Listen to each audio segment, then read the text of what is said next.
नमस्कार, मैं हूं अर्पिता और आप देख रहे हैं डिबेट का सबसे प्रामाणिक और लोकतांत्रिक नंबर 1 शो दंगल। आज बात पश्चिम बंगाल विधानसभा चुनाव के दंगल की, जहां टीएमसी और बीजेपी के बीच कड़ा मुकाबला है। बंगाल की सियासत इस वक्त अपने चरम पर है, जहां हर बयान, हर कदम, हर मंच चुनावी रणनीति का हिस्सा बन चुका है। कल ईद के मौके पर मंदिर मस्जिद का राग देखने को मिला, उसका रंग चढ़ता नजर आया।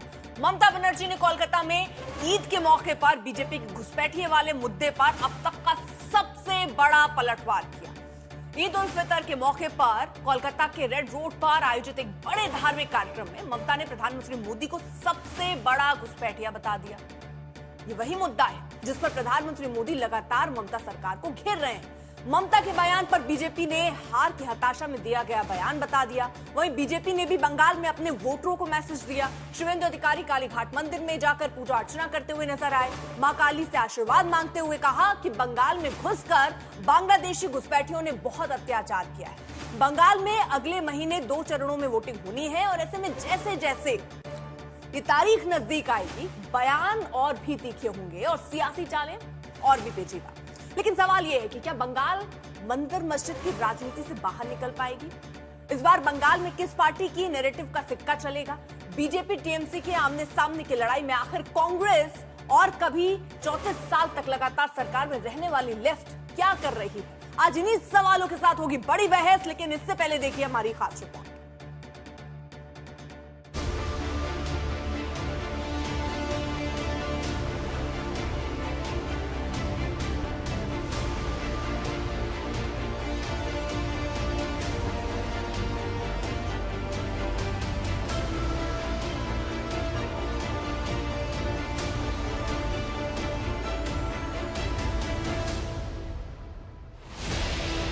बंगाल की धरती पर चुनाव नहीं, सियासी संग्राम हो रहा है। यहाँ शब्द सिर्फ बोले नहीं जा रहे, हथियार की तरह चलाए जा रहे हैं। ईद के मंच पर बंगाल के सीएम और भवानीपुर से टीएमसी उम्मीदवार ममता बनर्जी ने पीएम मोदी पर अब तक का सबसे बड़ा हमला किया। हम बंगाल का ऑल सिटीजन का साथ, नागरिक का साथ, ऑल कम्युनिटी का साथ, ऑल कास्ट का साथ, ऑल किड का साथ, आप लोगों को परिवार का एक मेंबर होके रह के आपको लड़ाई हम जारी रखेंगे। हमारा अधिकार हम मोदी जी को नहीं देने देंगे। ये सब इन्फिल्ट्रेटर्स है, मैं तो कहेंगे आप सबसे बड़ा इन्फिल्ट्रेटर्स है, आपका सरकार है। ममता बनर्जी का ये बयान चुनावी शतरंज पर सोची समझी चाल की तरह है, लेकिन बीजेपी आग बबूला है। ममता दीदी के थोड़ा दिमाग पर एक प्रकार से जो सारी परिस्थिति है उसका प्रेशर तैयार हुआ है। उनको दिख रहा है कि वो चुनाव हार रही है, तो उस प्रेशर में कई बार आदमी जो विवेक है उसको खो देता है। और विवेक खोने के बाद अगर कोई ऐसी बात करता है तो उसको बहुत ज्यादा तवज्जो नहीं देनी चाहिए, क्योंकि लोग जानते हैं घुसपैठिए कौन है और देश को बचाने वाले कौन है। ममता बनर्जी गाली गलौज पर उतर आई है। प्रधानमंत्री को अपमानित करना, इलेक्शन कमिश्नर को अपमानित करना, देश के संवैधानिक संस्थाओं को अपमानित करना, ये ममता जी की आदत सी बन गई है। और जिस तरह की भाषा वो बोल रही हैं, देश और बंगाल उनको स्वीकार नहीं करेगा। बंगाल चुनाव में घुसपैठ एक बड़ा मुद्दा है। इसको लेकर पीएम मोदी भी लगातार अपनी रैलियों में ममता सरकार को घेर चुके हैं। बंगाल के लोग खुलकर सामने आ गए। टीएमसी की विदाई पक्की है और मैं ये दृश्य देख करके कह सकता हूं, अब टीएमसी को बचाने वाला कोई नहीं बचा है।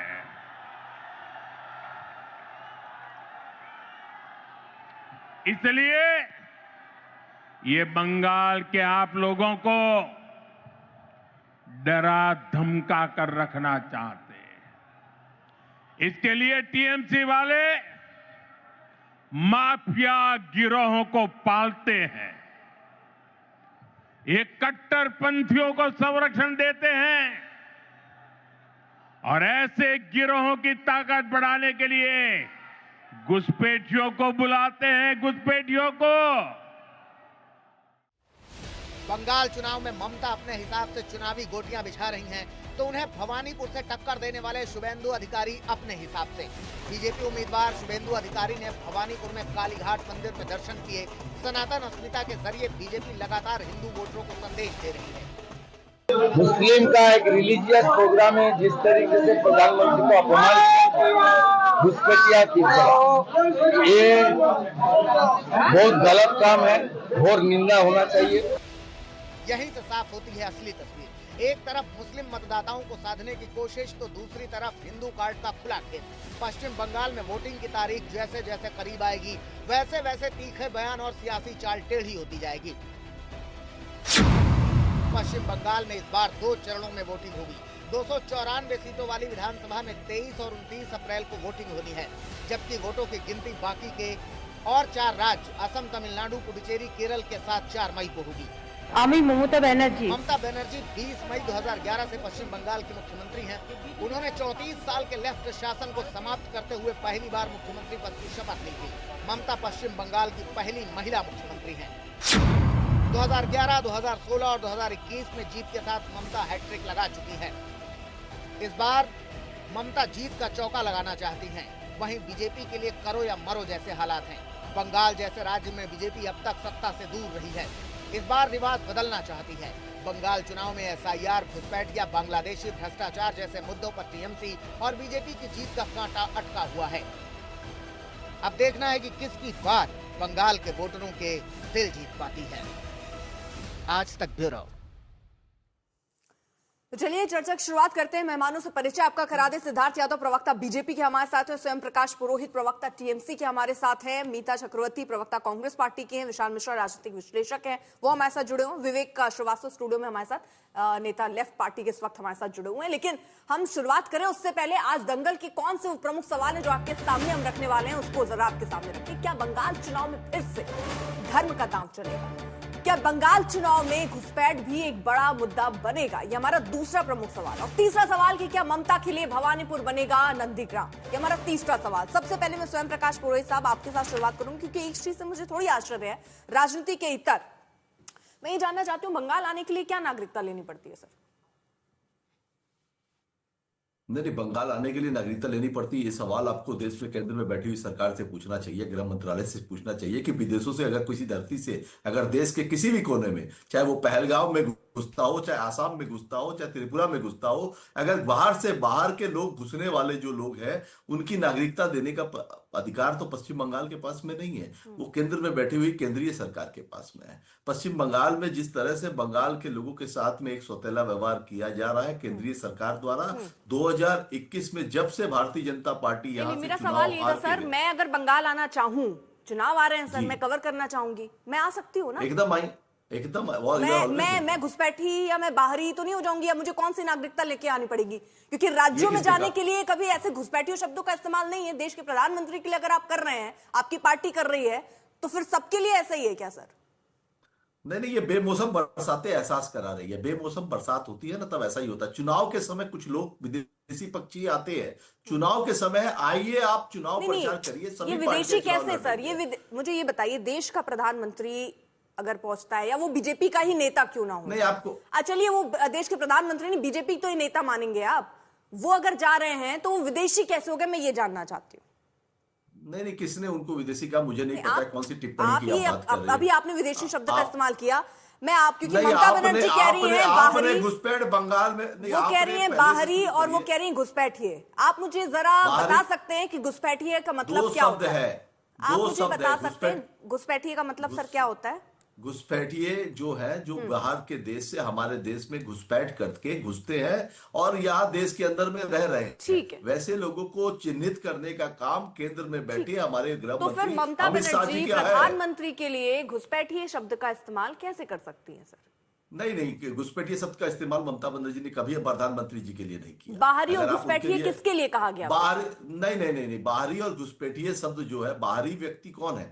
जो पश्चिम बंगाल में नहीं रहता है, अन्य प्रांत से आकर यहाँ वोट देकर के चला जाता है या चुनाव की रैलियों में आता है। अगर आप देखिए, इनकी परिवर्तन यात्रा चल रही है पश्चिम बंगाल में, मगर उत्तर प्रदेश की गाड़ी के नंबर से वो उनकी जो ट्रक बनी हुई है, वो ट्रक उत्तर प्रदेश की है। क्या पश्चिम बंगाल में उनको एक ट्रक नहीं मिली भारतीय जनता पार्टी वालों को, जो कैंडिडेट की जो लिस्ट है। ठीक है सर, जरा रोक रही हूँ आपको। एक बड़ी खबर आ रही है और विषय से हटकर मिडिल ईस्ट के हालात पर प्रधानमंत्री की बड़ी बैठक इस वक्त जारी है। जिस तरह से, क्योंकि भारत पर उसका किस तरह असर पड़े, एलपीजी की थोड़ी किल्लत हमने देखी, उसको किस तरह आगे और बढ़ने से रोका जाए, या पेट्रोल डीजल के दाम आगे ना बढ़े। पेट्रोलियम मंत्री हरदीप पुरी, गृह मंत्री शाह इस बैठक में मौजूद हैं। मिडिल ईस्ट में जिस तरह से जंग जैसे हालात हैं, उस हालात का असर भारत पर कम से कम पड़े, उसको लेकर देश में ऊर्जा आपूर्ति को लेकर यह बैठक चल रही है, जिसमें चर्चा हो रही है वरिष्ठ मंत्रियों के साथ। प्रधानमंत्री मोदी की यह बैठक चल रही है और उस बैठक की ही तस्वीरें हम आपको दिखा रहे हैं। इसमें देखिए प्रधानमंत्री नरेंद्र मोदी और तमाम यहां पर नेता जो है बैठे हुए हैं, हालात की समीक्षा ले रहे हैं और मिडिल ईस्ट के हालातों पर पैनी नजर भी भारत ने रखी हुई है। बातचीत का दौर भी चल रहा है और इसी का नतीजा रहा। देखिए, ईरान के विदेश मंत्री से हमारे विदेश मंत्री ने बात की, जिसके चलते जो हमारे शिप वहां पर थे वो धीरे धीरे आने भी शुरू हुए हैं। आज जो ये बैठक चल रही है, पेट्रोलियम मंत्री हरदीप पुरी भी वहां पर हैं, गृह मंत्री अमित शाह भी इस बैठक में मौजूद हैं।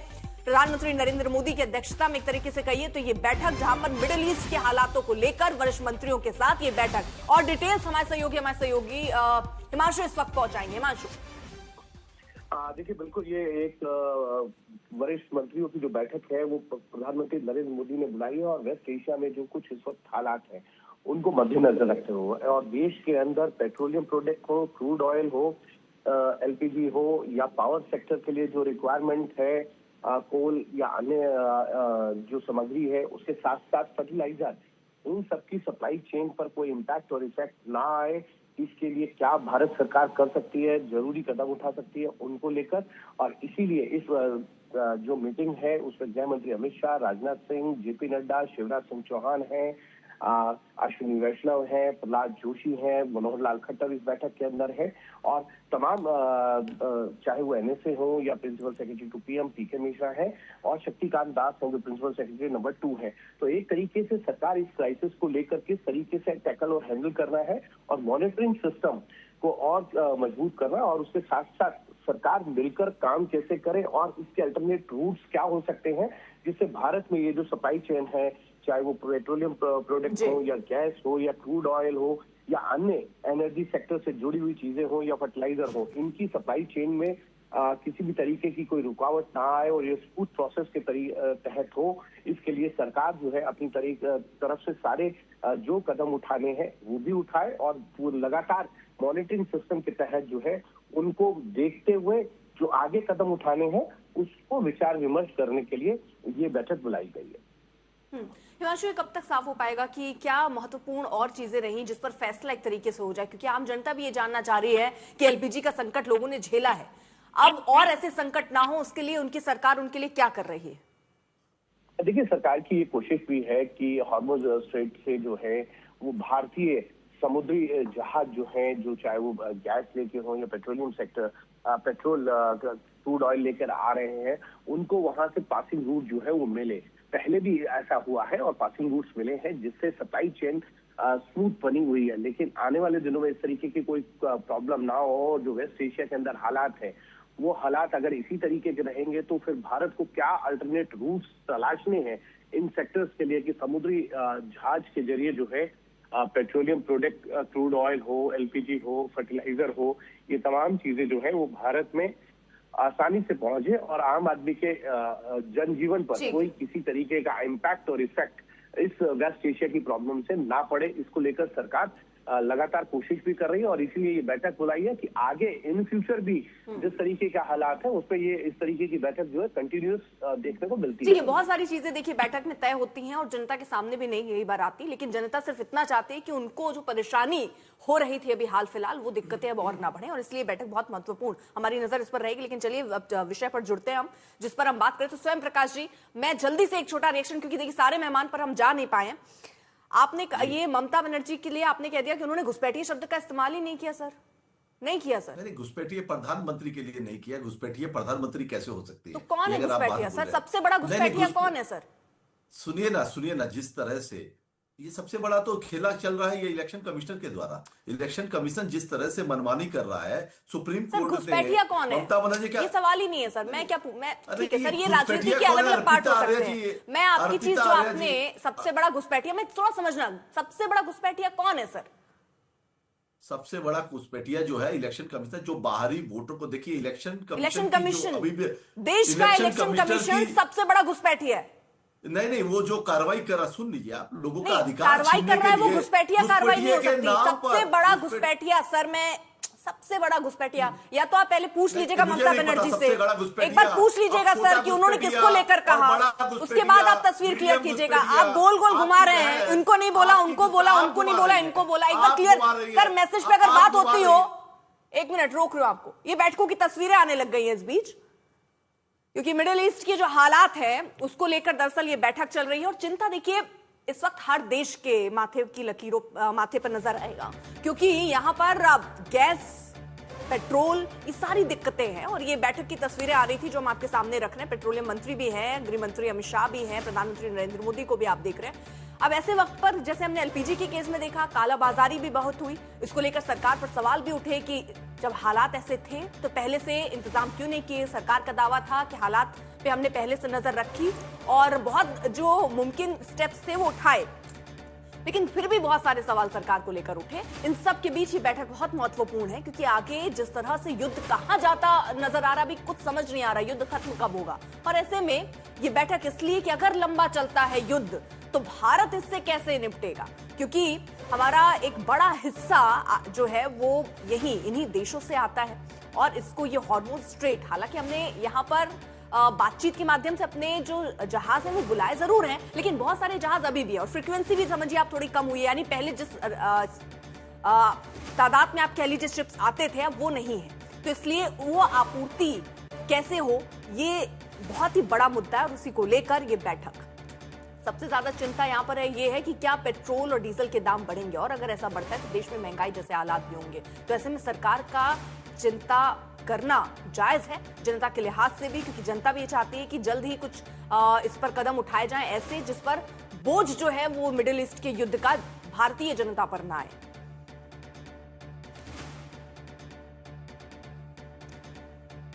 स्वयं प्रकाश जी, आप जरा फोन करके ममता जी से पूछ लीजिएगा जो सवाल मैंने आपसे पूछा है। बाकी मेहमानों से जरा जवाब ले लेती हूं मैं। सिद्धार्थ जी, एक रिएक्शन आपका, बाकी मेहमानों के पास भी आ रही हूं।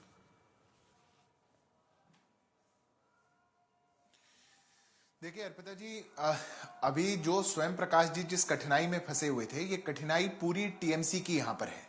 ममता बनर्जी और उनके जो कार्यकाल में काले काम हुए, जो टीएमसी की गुंडागर्दी बंगाल के अंदर चली, वो अब अंत की ओर बढ़ चुकी है और बंगाल की जनता अपना मन बना चुकी है। इसी बात की बौखलाहट है कि इस प्रकार के बयान आ रहे हैं। यह बात ममता बनर्जी बहुत अच्छे से जानती हैं। उनने अपनी टिकट डिक्लेयर करते समय 74 अपने सिटिंग विधायकों की टिकट काट दी। आपको अपने आधे लोगों की टिकट काटनी पड़ी। यह साबित करता है किस प्रकार का एडमिनिस्ट्रेटिव फेलियर था। आपको लोगों की, जो पिछली बार आपके कहीं और से लड़े थे, अनेक ऐसे कैंडिडेट्स की सीट बदलनी पड़ी। आज जनता उनको रिजेक्टेड टूरिस्ट बुला रही है। जनता कह रही है कि दूसरी जगह से रिजेक्ट हो गए तो हमारे यहां चुनाव लड़ाने आ रहे हैं। पश्चिम बंगाल के अंदर जिस प्रकार से ममता बनर्जी और उनकी पार्टी ने निर्ममता की सरकार यहां पर चलाई और कैटेगोरिकली पश्चिम बंगाल को कमजोर करने का काम किया, यहां से 6,688 इंडस्ट्रीज ममता बनर्जी के कार्यकाल में पश्चिम बंगाल को छोड़ करके बाहर चली गई। जीडीपी जो पश्चिम बंगाल का हुआ करता था, जिसका कंट्रीब्यूशन देश में अव्वल दर्जे का होता था, आज वो सबसे न्यूनतम दर्जे पे आ चुका है। युवाओं की जो आकांक्षा हुआ करती थी वो समाप्त हो चुकी है। ये ममता बनर्जी जानती हैं कि अब उनके इस काले कार्यकाल का अंत जो है वो बिल्कुल और जब ऐसा कार्यकाल आपको दिखता हो, खत्म होता हुआ दिखता हो, जब घुसपैठियों पर आपका बैठा हुआ एक जो पूरा मंजर हो वो टूटता हुआ दिखता हो, बीजेपी क्या रख रही है सामने? फिर सवाल ये भी है ना सर, बीजेपी क्या रख रही है सामने? वो अगर अल्पसंख्यक प्रेम दिखा रहे हैं तो आप हिंदू कार्ड खेल रहे हैं। एक ही सिक्के के दो पहलू क्यों नहीं है? ये आप क्या लेकर आ रहे हैं कि हम बहुत विकास कर रहे हैं? वो अगर मस्जिद जा रहे हैं तो आप भी तो मंदिर जा रहे हैं, बराबर ही चल रहा है। नहीं अर्पिता जी, मेरी असहमति है इस बात से। वो केवल मस्जिद नहीं जा रहे हैं। मदन मोइत्रा इनकी टीएमसी की लीडर थी। वो दुर्गा पूजा में खड़े होकर के कहती हैं अमार हृदय थे काबा, अमार नोएने मदीना। वो दुर्गा पूजा में खड़े होकर के कह रही है मेरे हृदय में तो काबा है और मेरी आंखों में मदीना है। ये कौन सा सेक्युलरिज्म हुआ? जो जिस प्रकार से ढांचागत तरीके से आपने बंगाल के फैब्रिक को तोड़ने का काम किया, कमजोर करने का काम किया और आपने यहाँ पर मतलब- हर प्रकार की हिंसा मतलब फैला सिद्धार्थ जी, करके मुख्य तुष्टीकरण मुद्दा की भेंट ध्रुवीकरण का। पूरे प्रदेश को चढ़ा दिया। बंगाल ये आप वाले ये बंगाल में समझ नहीं लें, होने मतलब वाला। आप हिंदुओं को एकजुट करना चाह रहे हैं, जो आप क्योंकि 50%, 60%, इससे ज्यादा अगर वोट चले जाते हैं तो आप स्पष्ट तौर पे बहुमत में आ जाएंगे। खेल पूरा यही है ना सर, कोई विकास का एजेंडा, कोई नहीं, ऐसा अर्पिता एजेंडा जी, नहीं, बिल्कुल ध्रुवीकरण है नहीं। आपका भी अर्पिता एजेंडा। जी, वो बिल्कुल मुसलमानों को साध रही हैं, आप हिंदुओं को साध रहे हैं। खैर वो अब आपकी पिच पर नहीं खेल रही है, ऐसा नहीं है। हाँ अर्पिता जी बिल्कुल नहीं। मैंने आपके शो पर 2 मिनट बोला, मैंने हिंदू और मुसलमान शब्द का प्रयोग भी नहीं किया।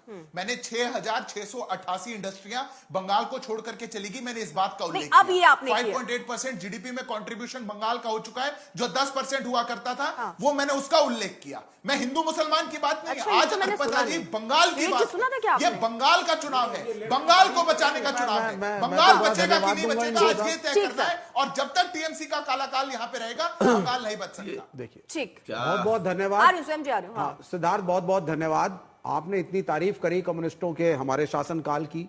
उस समय हमारा जीडीपी इतना अच्छा था, उस समय फैक्ट्रियां कितनी सारी थी, उस समय इंडस्ट्रीज कितनी थी, युवाओं की नौकरी कितनी थी, पढ़ाई कितनी थी। थैंक यू सो मच कि आपने कम से कम अप्रिशिएट किया। अब वो तो देखिए हर चीज की शेल्फ लाइफ है। कुछ पास्ट टेंस ही चल रहा है, कुछ नहीं है। देखिए देखिए सुनिए, लेफ्ट है, था, रहेगा। कहाँ सर? जब संकट इस मुल्क पे आया, अच्छा, कहाँ ट्रंप का कहाँ रहेगा? 34 साल से तो नहीं है सर। नहीं, बिल्कुल रहेगा। ये आपकी सोच है। नहीं, मेरी सोच, ये अप्स एंड डाउन्स, क्योंकि ये जो टेक्नोलॉजीज हैं, इकोनॉमिक टेक्नोलॉजीज, चाहे वो लेफ्ट हो, और मैं ये चीज आरएसएस के लिए भी कहूंगा, ये डाउन एंड आउट होते हैं, लेकिन जीरो कभी नहीं होते। तो हम थे, हैं और रहेंगे और चैलेंज देंगे। अब आप आ रहे घुसपैठिए पे, 34 साल के बाद जीरो पे ही तो है। नहीं, फिर आएंगे। कैडर है, आपने कहा जीरो नहीं जाते। देखिए मैंने आपके सामने जीरो ही, अब सर इससे बड़ा जीरो क्या लीजिएगा? ऐसा नहीं है। कैडर है, कैंडिडेट्स हैं, सत्ता परिवर्तन हुआ है। लीजिए, क्या ऐसा है कि कोई सच्चाई नहीं होती है ना, आपके जितने वोटर थे वो अब शिफ्ट हो गए, या तो बीजेपी या तो ज्यादातर तो सर वो मैं आपको बताता हूं। एक समय ऐसा था जब एक अच्छे रिजल्ट के बाद ऐसी स्थिति आई कि इसी भारतीय जनता पार्टी के लोकसभा में 2 सांसद थे, तो राइट ऑफ नहीं किया जाता। जब आप हार्डवर्क करते हैं, ये राजनीति, आज मोदी है, कल मोदी नहीं रहेंगे, देश रहेगा। ये सीधी सी बात है। आज मोदी है, कल नहीं रहेंगे शायद, अच्छा। लेकिन देश रहेगा, पार्टियां रहेंगी और डेमोक्रेसी रहेगी, कॉन्स्टिट्यूशन रहेगा। मैनिफेस्ट कर रहे हैं क्या? ये आप मैनिफेस्ट कर रहे हैं? नहीं, manifest absolutely everything has a shelf life. Modi is not forever. Mita Chakraborty ji, Mita ji ये कह रहे हैं कि कम से कम एफर्ट कर रहे हैं। कांग्रेस पार्टी भी एफर्ट कर रही है बंगाल में। आज सिद्धार्थ आ रही हूं, एक रिएक्शन ले लूं सबसे। बिल्कुल कर रही है। पहली बात तो मैं ये बता दूं कि जो लोगों के बंगाल के बारे में और बंगाल की कल्चर के बारे में नहीं पता है, वही बोल सकते हैं कि दुर्गा पूजा में बैठ के कैसे मक्का मदीना के बात किया जा सकता है। ये बंगाल काजी नजरुल इस्लाम की जमीन है, जहां पर काजी नजरुल इस्लाम काली माँ का भक्ति में गाने लिखते थे। ये बंगाल रविंद्रनाथ टैगोर की है, जो पूरी दुनिया में एकमात्र शख्स है जिसने 2 देशों का नेशनल एंथम लिखे थे। जन गण मन जो भारतवर्ष का नेशनल एंथम है, और अमर सोनार बांग्ला जो 1905 में लिखा गया था, जो अभी बांग्लादेश की नेशनल एंथम है। और बांग्लादेश शायद एकमात्र देश है पूरी दुनिया में जो लिंग्विस्टिक आइडेंटिटी के लिए बनाया गया था, जहां पर लोग शहीद हुए थे अपनी भाषा को बचाने के लिए, उर्दू भाषा से। तो बंगाली जो लोग हैं, हम लोग लिंग्विस्टिक आइडेंटिटी को लेके काफी प्राउड है, rather than our religious identity. अगर ये बात भारतीय जनता पार्टी को समझ में नहीं आ रहा है और वो लोग फिर से हिंदू मुसलमान के राजनीति कर रहे हैं, टोपी तिलक का राजनीति कर रहे हैं, तो इस बार भी 2021 की तरह ही उनका रिजल्ट होगा। इस बार भी बंगाल में वो लोग कितना भी फाइनेंशियल रिसोर्सेस डाल दे, कितने भी लीडर्स की रैलीज कर ले, उनका फल ऐसा ही होगा जो पहले हुआ था। मीता जी, एक आम जनता जो है, सुनिए ना, एक आम जनता जब ये देख रही है कि लड़ाई ममता वर्सेस मोदी नजर आ रहा है, तो ऐसे में वो अगर कांग्रेस पार्टी को वोट दे भी तो क्यों दे, क्यों अपना वोट बेकार करे? एक मन में उनके सवाल होता है। अधीर रंजन चौधरी जिस तरह से वो यहाँ पर ममता बनर्जी किस तरह दिल्ली में सब साथ चल रहे हैं और यहाँ पर कैसे खींचतान है, ऐसे कैसे चलेगा मैम? 2011 के बाद एक भी चुनाव दिखा दीजिए, चाहे वो लोकसभा के चुनाव हो या विधानसभा का चुनाव हो, जहां पर कोई भी सीट एडजस्टमेंट हुआ है इंडियन नेशनल कांग्रेस और तृणमूल कांग्रेस के बीच। ये बात सही है कि Trinamool Congress is an offshoot of Indian National Congress. Mamata Banerjee एक वक्त में यूथ कांग्रेस की प्रेसिडेंट थी स्टेट ऑफ वेस्ट बंगाल में, तो नेचुरली हमारी ऑर्गेनाइजेशनल बेस काफी वीक हुआ है, ये बात मैं मानती हूँ। बट अभी भी मुर्शिदाबाद, मालदा, जहां से अधीर रंजन चौधरी है, या उत्तर दिनाजपुर में हमारी काफी ऑर्गेनाइजेशनल बेस है। और इस बार हमें लगता है हम लोग जा रहे हैं डेवलपमेंट प्लान को लेके, जो संख्या अभी बताया जा रहा था कि क्या प्लान है, कंट्रीब्यूशन, 1 मिनट मैडम, जीडीपी में हमारी कंट्रीब्यूशन के बारे में, या दुर्गापुर स्टील प्लांट, या हल्दिया पोर्ट, या आईआईटी, या IIM Calcutta, all of that, ये सारे तमाम चीज कांग्रेस के रूल में, कांग्रेस के राह में हुआ था, डॉक्टर बिधान चंद्र राय के वक्त में हुआ था। तो हम लोग अपने प्रोग्रेस कार्ड और अपने डेवलपमेंट प्लान लेके इंसान बंगाल के लोगों के पास जा रहे हैं अपने प्रोग्रेस कार्ड के बेसिस पे। और जो लोग यहाँ पर बदलाव चाहते हैं और टोपी तिलक का राजनीति नहीं चाहते हैं, ध्रुवीकरण का राजनीति नहीं चाहते, वो लोग सही फैसला करेंगे और आपको रिजल्ट दिखने को मिलेगा। ठीक है, ठीक है। विशाल मिश्रा जी, क्योंकि रविन्द्रनाथ टैगोर का जिक्र किया मीता जी ने और सुभाष चंद्र बोस का जिक्र मैं ही करना चाहूंगी कि क्या उन्होंने कभी सोचा था कि यहाँ पर भारतीयों को ही बाहरी कह दिया जाएगा? स्वयं प्रकाश जी ना स्वीकारे, लेकिन स्वयं प्रकाश जी के लिए भी मैं एक बार वो बयान चला दूंगी जिसमें वो प्रधानमंत्री को सबसे बड़ा घुसपैठिया कह रही हैं, देश के प्रधानमंत्री को घुसपैठिया बता रही हैं। विशाल जी, देखिए अर्पिता जी, ये बहुत बड़ा दुर्भाग्य है कि जो हमारा बंगाल स्वतंत्रता आंदोलन का केंद्र बिंदु हुआ करता था, भद्रलोक हुआ करता था, जहां से हमारे नेताजी सुभाष चंद्र बोस, रविन्द्रनाथ टैगोर, मास्टरदा, सूरसेन, कादम्बनी गांगुली, जिन लोगों ने मतलब जिस वैभव के साथ बंगाल को के साथ स्वतंत्रता आंदोलन में जुड़े, और आज उस समय वो जो है कर्जन लिखता है कि Bengal united is a power and the division of Bengal will pull it in several ways, वो लिखता है चिट्ठी में उस समय के सेक्रेटरी जो है उनको, रिस्ले को, कि ताकि बंगाल की एकता को तोड़ा जाए, जो केंद्र बिंदु है भारतीय स्वतंत्रता संग्राम का, वो राष्ट्रीय चेतना का केंद्र बिंदु। आज वही सोनार बंगला कहां से कहां पहुंच गया अर्पिता जी, जा देखिए ना। अभी मैं यहां पे सुन रहा था, मतलब आप बताइए इंडस्ट्रियल प्रोडक्शन में स्वतंत्रता प्राप्ति के समय बंगाल की क्या स्थिति थी, आज क्या स्थिति है। स्वतंत्रता प्राप्ति के समय पर कैपिटा इनकम में महाराष्ट्र से लगभग 105 से 110% अधिक पर कैपिटा इनकम हुआ करती थी, आज 21वें स्थान पर है। अभी ये लेफ्ट वाले भी बोल रहे थे कि अरे कम से कम आपने तारीफ तो की, सिद्धार्थ जी को बोल रहे थे, किस तरीके से इन्वेस्टमेंट घटा दिया, किस तरीके से मतलब रोज हड़ताल, रोज वो करके पूरे औद्योगिक उत्पादन को ठप कर दिया। और आज आप बात करते हैं कहां गया वो, क्या करें सर, लेकिन आप ना और बीएमएस दोनों वर्कर्स के खिलाफ है, आराम क्या से करें आराम सर? से आराम से आराम से, नहीं मैं तो वैसे आराम से आराम से आप ले आए ना आराम से लूटने के लिए लोगों आज को, तक नहीं, इसी पे के आधार पे आंदोलनों का बंगाल। सुन तो लीजिए जी जी, अरे तथ्यों पर बात करिए आप, फिर आप अर्पिता जी इनको आप चुप कराएंगी? नहीं बोलिए। अब आप देखिए एक बहुत बड़ा जीता जागता एग्जाम्पल है अर्पिता जी, निष्ठीकरण तो घुसपैठिए, बोलिए अब आप, आई हैव सेड प्लीज। अरे घुसपैठिए की पराकाष्ठा तो देखिए। 2216 किलोमीटर का जो लंबा बॉर्डर है उसमें से केवल और केवल लगभग 1655 किलोमीटर के आसपास फेंसिंग हुई। इनसे पूछिए 555 किलोमीटर की फेंसिंग क्यों नहीं होने दे रहे थे, जमीन क्यों नहीं उपलब्ध करा रहे थे? क्योंकि घुसपैठियों के वोट का सवाल था। अभी कलकत्ता हाईकोर्ट ने 31 मार्च तक की डेडलाइन दी है माननीय न्यायालय, क्योंकि बार-बार एक और तब हम लोग डिबेट करते हैं, क्योंकि आप राजनीतिक विश्लेषक हैं। बॉर्डर सिक्योरिटी किसकी रिस्पांसिबिलिटी है ना? अरे विवेक जी, मेरा काम भी आप कर लीजिएगा। विशाल जी मैं जरा इस पर एक चीज समझना चाह रही हूँ, जिस जिक्र आप जो कर रहे हैं कि इतना एरिया राज्य सरकार ने क्यों नहीं दिया, मुझे आप ये बताइए कि क्या केंद्र सरकार के पास ये अथॉरिटी खुद भी नहीं है कि वो उसको एक्वायर कर सकते हैं? जब आपकी सुरक्षा केंद्र की जिम्मेदारी है तो वो जमीन एक्वायर करना भी उनका राइट है, वो कर सकते हैं सर। आप या तो ये कहिए कि फिर बीजेपी ने उसको ऐसा खुला मैदान दे दिया कि चलिए हम नहीं करेंगे और ममता दीदी पर हम सवाल उठाते रहेंगे, क्या इसलिए है क्या? आप सुनिएगा, आप सुन लीजिए अर्पिता जी, जमीन देना राज्य का विषय है, तभी तो माननीय न्यायालय तक मामला गया। होम सेक्रेटरी बार बार जाके पश्चिम बंगाल में बैठक किए कि नहीं किए, आप आंकड़ों को देखिए, लेकिन घुसपैठियों के वोट का सवाल था ना, इसलिए जमीन नहीं उपलब्ध कराई जा रही थी। सेंट्रल गवर्नमेंट सब्जेक्ट सर, हमारे यहाँ बॉर्डर सिक्योरिटी सेंट्रल गवर्नमेंट का सब्जेक्ट है, स्टेट सब्जेक्ट नहीं है। घुसपैठिया आता है तो चार्टर्ड प्लेन में नहीं आता है। फटकार क्यों लगाई? घुसपैठिया देश में चार्टर्ड प्लेन में बैठ के नहीं आता है। डिसीजन पढ़िए ना। हाँ, आता अगर है तो उसी बॉर्डर से आता है जो केंद्र की रिस्पॉन्सिबिलिटी है। आप राज्य सरकारों के ऊपर इल्जाम लगाते हैं। देखिए तुष्टीकरण की राजनीति देखिए, तुष्टीकरण कहां से आ गया बीच में? मैं कह रहा हूं केंद्र की रिस्पांसिबिलिटी बोल दीजिए नहीं है, लगभग आप हैंडओवर कर दीजिए फिर बॉर्डर सिक्योरिटी, बॉर्डर के स्टेट्स को 5160 करोड़ रुपया मदरसों के लिए दिया गया है, तो केवल इनके लिए मौलवी और मदरसा दिखता है। इनसे पूछिए ना बाकी इंस्टीट्यूशन को क्या रुपया दिया, लेकिन नहीं। यही कश्मीर में घुसपैठिया अगर पाकिस्तान से आएगा तो वो कश्मीर के जे की सरकार की रिस्पांसिबिलिटी, अगर बंगाल में आएगा तो वो वहां की रिस्पांसिबिलिटी, राजस्थान के बॉर्डर से आएगा तो राजस्थान की। ये थोड़ी ना कुछ होता है, ये कौन सी लॉजिक है? इस देश की सिक्योरिटी सेंट्रल गवर्नमेंट की रिस्पांसिबिलिटी है।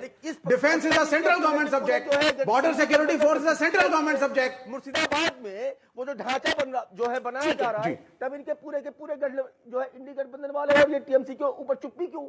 ये सीधा तुष्टीकरण की। अब भारतीय जनता पार्टी ने क्या कहा, आदरणीय होम मिनिस्टर ने क्या कहा, हम डिलीट करेंगे, डिपोर्ट करेंगे और डिटेक्ट करेंगे। आप कुछ नहीं करेंगे, आपने यहाँ पे वोटर लिस्ट से नाम काटे हैं उन लोगों के जिनमें से बहुत से जेन्युइन वोटर्स हैं। ये करा है आपने, की शुरुआत आपने विम्स और फैंसीज के अकॉर्डिंग होती है, तो पूछिएगा कि वो 30%। ठीक है, थोड़ा सा स्पष्टीकरण ले लेते हैं, क्योंकि ठीक है विशाल जी, मैं आपको रोक रही हूँ, विवेक आपको रोक रही हूँ। सिद्धार्थ जरा यहाँ पर कुछ कहना चाह रहे हैं। सिद्धार्थ जरा ये समझा दीजिए, क्योंकि मुद्दा बार बार आता है, इसमें बहुत सारी दलीलें दी जाती हैं। इसमें कहा जाता है कि अगर राज्य ना दे रहा हो वो जमीन जिस पर आपको, अगर जब बात देश की सुरक्षा की है और वो लड़ाई खिंच रही है, तो क्या वहां पर आपके पास कोई ऐसा अधिकार है, क्या वो जमीन ले सकते हैं, या उसके लिए कोई प्रयास हुआ है, या फिर वो पूरा मामला कोर्ट चला गया है? आपकी सरकार क्या कर रही है? वो बंगाल में जिस जगह का जिक्र बार बार हो रहा है कि वहां से घुसपैठिए आते हैं, केंद्र क्या कर रहा है? जरा थोड़ी सी भूमिका स्पष्ट कीजिए। देखिए अर्पिता जी, इस विषय पर कई बार राष्ट्रीय चैनल्स पर बहस हुई, आपने खुद भी इस विषय की कई बार बहस करी। लैंड एक्वायर करना संविधान के हिसाब से स्टेट लिस्ट का विषय है। ठीक है, लैंड स्टेट को देनी है। केंद्र ने अनेक बार प्रदेश को चिट्ठी लिखी और उनसे वो जो पैच 550 किलोमीटर के लगभग जो उनसे मांगा गया, उनसे आग्रह किया कि आप लैंड एक्वायर करके दीजिए, फेंसिंग केंद्र कराएगा। जब वो लैंड एक्वायरेशन नहीं किया गया, हम कोर्ट में गए, हमने चीफ सेक्रेटरी को, होम सेक्रेटरी को हर प्रकार से लिखने का काम किया। जब बीएसएफ का दायरा बढ़ाया गया और 50 किलोमीटर अतिरिक्त उनको दिया गया कि वो बीएसएफ के दायरे में आए ताकि घुसपैठ रुक सके, ममता बनर्जी उस पर भी जाने लग गई। पर आपकी इनकी पॉलिटिक्स का डुअलिटी देखिए, आपके दर्शकों को पता होना चाहिए। 2005 के अंदर जब ममता बनर्जी सदन, देश की संसद का हिस्सा थी, तब वो संसद में एक कागज के ऐसे लेके, फाइलें लेके गई थी और उन्होंने कहा ये है बंगाल की वोटर लिस्ट, ये है बांग्लादेश की वोटर लिस्ट और ये दोनों एक जैसी हैं। इतना घुसपैठ बढ़ गया है बंगाल के अंदर, इतना घुसपैठ बढ़ गया है और मैं इस्तीफा देकर के जा रही हूं। और आज सब पलट गया, सारी भावना पलट गई। आज एसआईआर गलत हो गया, आज फेंसिंग करना गलत हो गया, देश में घुसपैठ रोकना गलत हो गया। क्यों? वोट बैंक की लड़ाई है। अर्पिता जी, आपको समझना पड़ेगा, जब आपके नेशनल इंटरेस्ट के पीछे आप अपने नेशनल इंटरेस्ट को पीछे रखकर अपने वोट के इंटरेस्ट को, राजनीतिक इंटरेस्ट को आगे कर लेते हैं, तब इस प्रकार की स्थिति बनती है। और इसीलिए आपके शो पर अभी थोड़ी देर पहले कोई कह रहे थे मोदी वर्सेस ममता। मैं कहता हूं इस बार का चुनाव यह ममता वर्सेस मोदी का चुनाव नहीं है, इस बार का चुनाव ममता वर्सेस जनता का चुनाव है।